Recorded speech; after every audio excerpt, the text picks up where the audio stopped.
Shalom. ಇದನ್ನು ವೀಕ್ಷಿಸ್ತಾ ಇರುವಂಥ ಪ್ರತಿಯೊಬ್ಬರಿಗೂ ಪರಾತ್ಪರನೂ ಸರ್ವಶಕ್ತನೂ ಆದ ದೇವರಿಂದ ಸಮಾಧಾನವೂ ಸಂತೋಷವೂ ಕೃಪೆಯೂ ಉಂಟಾಗಲಿ. ಪ್ರಿಯ ದೇವರ ಮಕ್ಕಳೇ, ನಾನು ಹೋದ ಸಾರಿ ಒಂದು ವಿಡಿಯೋವನ್ನು ಮಾಡಿದ್ದೆ.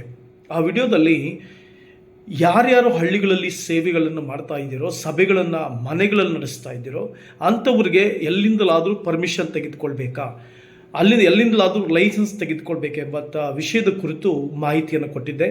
ಇನ್ನು ಯಾರಾದರೂ ಆ ವಿಡಿಯೋ ನೋಡಲಿಲ್ಲ ಅಂತಂದರೆ ನನ್ನ ಚಾನಲನ್ನು ನೀವು ಸಬ್ಸ್ಕ್ರೈಬ್ ಮಾಡಿ ಬೆಲ್ ಐಕಾನನ್ನು ಪ್ರೆಸ್ ಮಾಡೋದಾದರೆ ನಾನು ಯಾವುದೇ ವಿಡಿಯೋಗಳನ್ನು ಅಪ್ಲೋಡ್ ಮಾಡಿದಾಗಲೂ ಅತಿ ಬೇಗನೆ ನೀವು ನಮ್ಮ ವಿಡಿಯೋಗಳನ್ನು ವೀಕ್ಷಿಸ್ಬೋದು.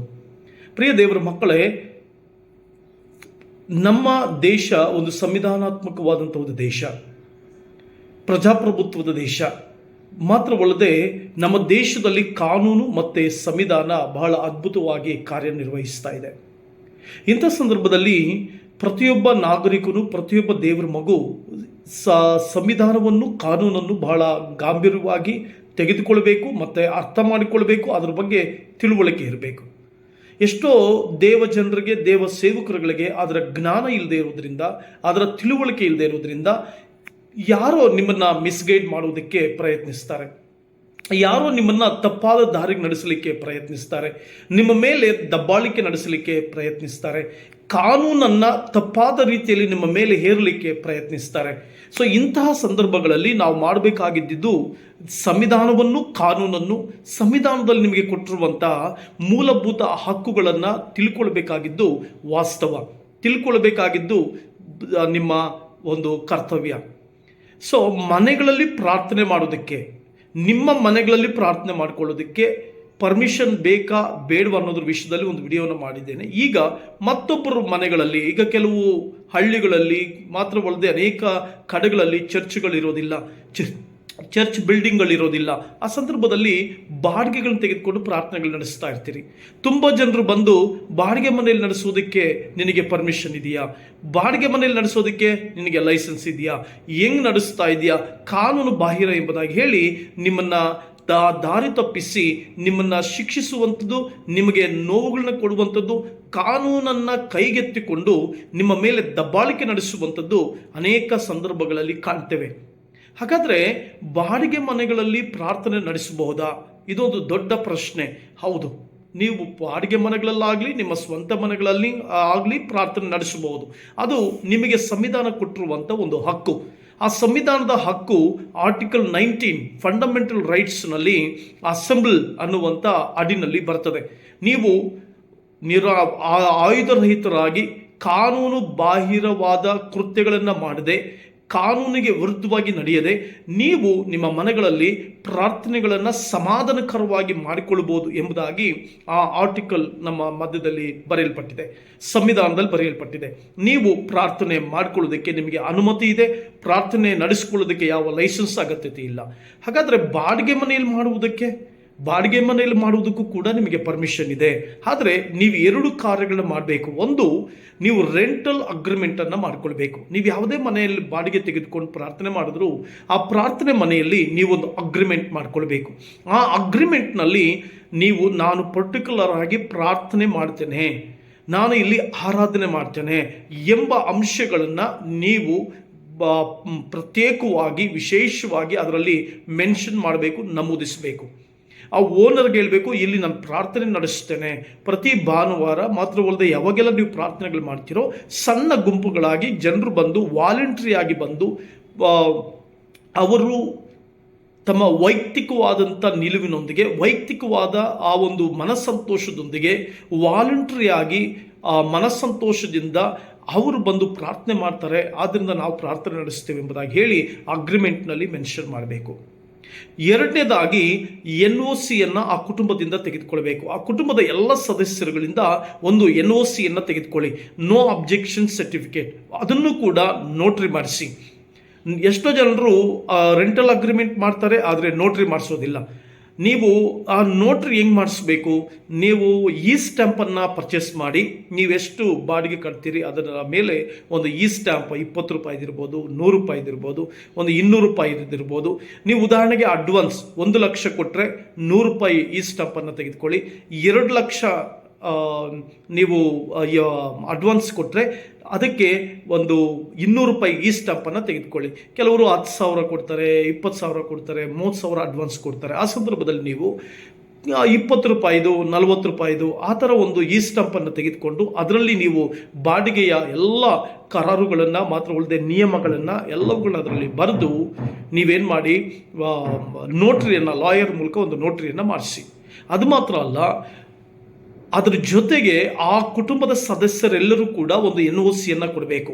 ಹೌದು, ಇವರು ಇಂಥವರು ಇಂಥ ವಿಳಾಸದಲ್ಲಿ ವಾಸ ಮಾಡ್ತಿದ್ದಾರೆ, ನಮ್ಮ ಮನೆಯನ್ನು ಇವರು ಬಾಡಿಗೆಗೆ ತೆಗೆದುಕೊಂಡಿದ್ದಾರೆ, ಇವರು ಸಂವಿಧಾನಾತ್ಮಕವಾಗಿ ಮನೇಲಿ ಪ್ರಾರ್ಥನೆ ಮಾಡ್ಕೊಳ್ಳೋದಕ್ಕೆ ಹಕ್ಕಿದೆ, ಆ ಹಕ್ಕಿನ ಅಡಿನಲ್ಲಿ ಇವರು ಪ್ರಾರ್ಥನೆಗಳು ಮಾಡ್ಕೊಳ್ತಾರೆ ಅಂತ ಕೇಳ್ಕೊಂಡಿರೋದ್ರಿಂದ ನಾವು ನಮ್ಮ ಇಡೀ ಕುಟುಂಬದ ಪರವಾಗಿ ಇದಕ್ಕೆ ಯಾವ ಅಬ್ಜೆಕ್ಷನ್ ಮಾಡದೆ ನಮ್ಮ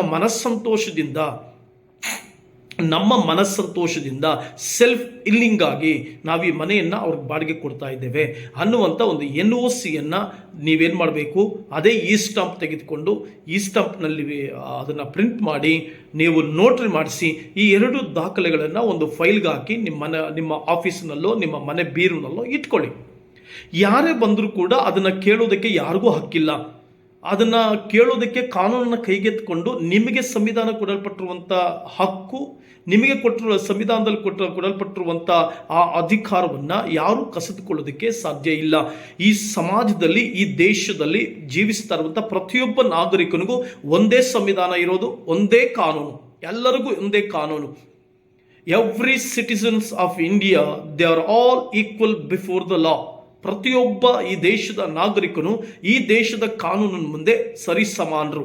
ಕ್ರೈಸ್ತ, ಮುಸ್ಲಿಂ, ಹಿಂದೂ ಅನ್ನುವಂಥ ಭೇದ ಭಾವಗಳಿಲ್ಲದೆ ಎಲ್ಲರೂ ಸರಿಸಮಾನರೇ. ಈ ದೇಶದ ಕಾನೂನಿನ ಮುಂದೆ ಸರಿಸಮಾನರೇ. ಹಾಗಾಗಿ ನೀವು ಅದರ ಡಾಕ್ಯುಮೆಂಟ್ಸನ್ನು ಇಟ್ಕೊಂಡು ನೀವು ಮುಂದೆ ಹೋಗಿ. ಒಂದನೇದಾಗಿ ರೆಂಟಲ್ ಅಗ್ರಿಮೆಂಟ್ ಮಾಡ್ಕೊಳ್ಳಿ. ಆ ರೆಂಟಲ್ ಅಗ್ರಿಮೆಂಟ್ನಲ್ಲಿ ಪ್ರಾರ್ಥನೆ ಮಾಡ್ತೀವಿ ಅಂತ ಪರ್ಟಿಕ್ಯುಲರ್ ಆಗಿ ಮೆನ್ಷನ್ ಮಾಡಿ. ಎರಡನೇದಾಗಿ ಆ ಕುಟುಂಬದ ಕಡೆಯಿಂದ NOC ತೆಗೆದುಕೊಳ್ಳಿ. ಅಂದರೆ ಆ ಕುಟುಂಬದವರೆಲ್ಲರೂ ಸೈನ್ ಮಾಡಿ ಈ ನಮ್ಮ ಮನೆಯಲ್ಲಿ ಪ್ರಾರ್ಥನೆ ನಡೆಯುವುದಕ್ಕೆ ಯಾವ ಅಭ್ಯಂತರವೂ ಇಲ್ಲ, ನಾವು ಕುಟುಂಬದವರೆಲ್ಲರೂ ಒಪ್ಪಿ ಈ ಮನೆಯನ್ನು ಬಾಡಿಗೆ ಕೊಟ್ಟಿದ್ದೇವೆ ಎಂಬಂಥ ಒಂದು NOCಯನ್ನು ಏನು ಮಾಡಬೇಕು, ನೀವು ನೋಟ್ರಿ ಮಾಡಿಸಿ ತೆಗೆದುಕೊಳ್ಬೇಕು. ನಿಮಗೆ ಒಂದು 27ನೇ ತಾರೀಕು ಆಗಸ್ಟ್ 2023ರಂದು ಒಂದು ಹೈಕೋರ್ಟ್, ಕರ್ನಾಟಕ ಹೈಕೋರ್ಟ್ ಒಂದು ವರದಿಯನ್ನು ಕೊಡುತ್ತೆ. ಒಂದು ಕೇಸ್ ಪಬ್ಲಿಷ್ ಆಗುತ್ತೆ. ಅದರಲ್ಲಿ ಈ ರೀತಿಯಾಗಿ ಬರೆದಿದೆ: no restriction on using residential home for religious prayers. High court of Karnataka ಅದರಲ್ಲಿ ಒಂದು ಪೆಟಿಷನ್ ಹೋಗುತ್ತೆ. PIL, ಪಬ್ಲಿಕ್ ಇಂಟ್ರೆಸ್ಟ್ ಅನ್ನುವಂಥ ಆ ಒಂದು PIL ಅನ್ನು ರಿಜಿಸ್ಟರ್ ಮಾಡ್ತಾರೆ. Public interest litigation. PIL ಅಂದರೆ ಪಬ್ಲಿಕ್ ಇಂಟ್ರೆಸ್ಟ್ ಲಿಟಿಗೇಷನ್.